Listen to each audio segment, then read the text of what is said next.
காசாவில் ஆரம்பித்த இந்த தீப்பரவல் தற்போது மத்திய கிழக்கு முழுவதுமே ஒரு பதட்டமான சூழலை உண்டாக்கி இருக்கிறது. ஈரான் அமெரிக்காவுக்கு இடையில் எந்த நேரத்திலும் சண்டை மோதல் ஏற்படலாம் என்பது திடமான ஒன்றாக மாறி இருக்குது. இன்னும் சொல்ல போனால் ஈரானை பொறுத்தவரையில் சரண்டரா சண்டையா என்கிற இடத்துல அவர்கள் சண்டைக்கு முடிவெடுத்து விட்டார்கள் என்பது ரொம்ப தெளிவான விவகாரமாக மாறி இருக்கிறது. சண்டைக்கு அவங்க தயாராகிட்டாங்க, அதுக்குரிய எல்லா ஏற்பாடுகளையும் பண்ணிட்டாங்க. சரண்டர் ஆகிறது இல்லைங்கிறத திட்ட தெளிவாக முடிவெடுத்துட்டாங்கிறத எல்லா நடவடிக்கைகளும் நமக்கு காட்டிக் கொண்டிருக்கக்கூடிய சூழல்ல தான் கத்தர்ல அமெரிக்காவுடைய ராணுவ தளம் இருக்கிறது. கிட்டத்தட்ட 10,000 பேர் அங்கே இருக்கிறாங்க அமெரிக்கன் போர்சஸ்.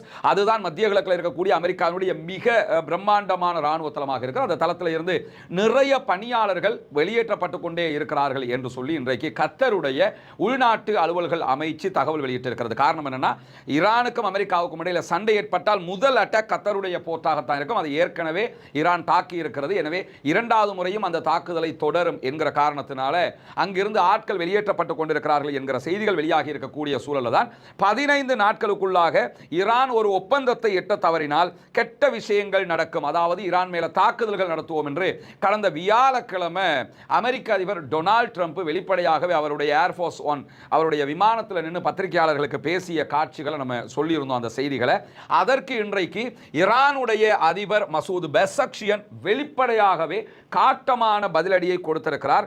அணுசக்தி பேச்சுவார்த்தைகள் தொடர்பாக அமெரிக்கா தொடர்ந்து எங்களுக்கு அழுத்தம் தருகிறது. இந்த அழுத்தங்களுக்கெல்லாம் நாங்கள் அடிபணிய போவதில்லை. குறிப்பாக எங்கள் மீது தாக்குதல் நடத்தப்பட்டால் அதற்கு உச்சகட்ட பதிலடியை நாங்கள் கொடுப்போம் என்று இன்றைக்கு மசூத் பெஸக்ஷியனை வெளிப்படையாக பேசியிருக்கக்கூடிய நிலையை நம்ம அவதானிக்க முடிகிறது. ஏன்னா ஈரான் தன்னுடைய அணுசக்தி திட்டத்தை ராணுவ தாக்குதல்களால் முறியடிக்க முடியாது என்பதில் மிக உறுதியாக இருக்கிறது. இதையெல்லாம் அவங்க எதிர்பார்த்து தான் அதை பண்ணியிருப்பாங்க. 45 ஆண்டுகளாக இந்த வேலையை பண்றான். நம்ம அணு ஆயுதத்தை நோக்கி போய்கிட்டு இருக்கிறோம், யுரேனியத்தை செறிவூட்டிக்கிட்டு இருக்கிறோம். திடீரென அமெரிக்கா வந்து தாக்குதல் நடத்த போறேன்னு வந்து நிற்கலாம்.